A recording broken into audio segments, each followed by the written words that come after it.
Some high-stakes diplomacy in the Middle East tonight. Representatives from Egypt, Qatar, and the U.S. are preparing for a potential ceasefire and hostage swap deal in Gaza, which could mean an end to the 10-month-long Israel-Hamas war. President Biden says he's optimistic. A new so-called implementation cell in Cairo is focusing on the logistics of the agreement. Meanwhile, a 10-month-old baby in Gaza has been diagnosed with polio, prompting the UN to call for a pause in warfare to conduct a vaccination campaign for kids under 10. Speaking of all of that, maybe you have seen this art installation around Los Angeles in recent days. It is called the 8 campaign, designed to bring attention to the 8 American hostages, 5 alive, 3 deceased, who've been held captive in Gaza since October 7th. It is the work of Israeli artist Tomer Peretz in collaboration with the Free Our Hostages initiative. Tomer Peretz, Andrea Brown, and Angelica Laureano, the women behind that initiative, they're all in studio with us tonight. Thank you for being here. Tomer, you're at this point a friend of the show. Soon after October the 7th, you joined here because you started to express yourself in art. You're an artist in downtown Los Angeles, Israeli born. You were in Israel October the 7th. You helped in the aftermath of that. This is your latest art installation, the 8 campaign. What is this? 8 campaign is a street art guerrilla campaign that is pretty much supposed to create an awareness about the 8 American hostages that are still held in Gaza. I realize that not a lot of people know and understand what's going on with those 8 American hostages. So we just decided together to create all this art campaign about them. And so the images that we're seeing as you were speaking, these are literally their names. So your T-shirts, Free Our Hostages, the name of your initiative, Andrea. And the coffee cups are part of this campaign, too. It has some of the names of the hostages there. Andrea, when people see this, see your work, what sort of questions do you want it to provoke?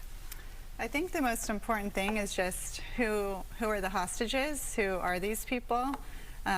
Unfortunately, there are 8 Americans, and a majority of the people that we've talked to don't even know that. It's not that they know, one thing or another about them. They actually don't know. So I just hope that they ask who these people are, maybe Google them, talk to their friends about them, get to know, 1 or 2 things about them so they become, real and they're not forgotten. Which coffee shops did you partner with around town? Wow, we have over 25 coffee shops, restaurants all over Los Angeles County. We have the Tel Aviv locations, Tel Aviv Grill, we have Dr. Sandwich, we have Munchies, we have Lamelo, we have Mensch Bakery, we have Cantor's Deli, we have Factor's Deli, Carrera Cafe. I mean, the list goes on. I wish I could remember all of them. Sorry. Well, yeah, Angelica, you two started the Free Our Hostages initiative. How did it all begin? So it actually began because after October 7th, if you guys recall, people were tearing down the hostage posters from, the light posts, and we were getting so frustrated, like, why are people doing this? So we decided, why don't we make something that we can wear that people can't tear down and destroy? So that's how it started. And it really just blossomed from there. People would stop us in the streets and ask us how they could get, a version of their own. And from there, we got people all over Los Angeles, all over the world, actually wearing them now. And Tomer, this T-shirt that you created and the pants, talk about the significance of this.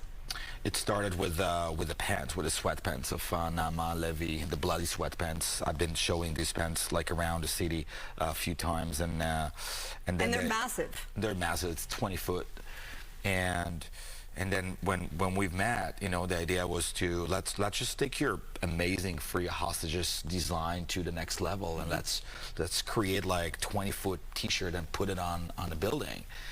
And they liked the idea, and we just went for it, and we made a few of them, and then the idea was to how can we trick people's mind, like how can we make people ask questions? Let's just not give all the information. Let's just not use the word like hostages or kidnapped or Israel or a war. Let's just use just the names. The names. And speaking of the names, I want to interrupt you because before we run out of time, I want to show these are the forgotten 5. These are the 5 who are still alive. So these are the hostages, the American hostages still being held. And then we mentioned the 3 who have since died. They were killed on October the 7th or fatally wounded. 19-year-olds, 70-year-olds, 73-year-olds. So their other names, you've made their names a part of your campaign. What is next? Wow, you know what? We didn't even start it yet. This is really just the beginning. This is we're in step number 1 of this campaign. There's a lot more. We don't want to share too much, but there's a lot more that comes out. And in the next few weeks, the entire city, I believe, will be able to see what we're coming out with. Okay, and where can people find your work?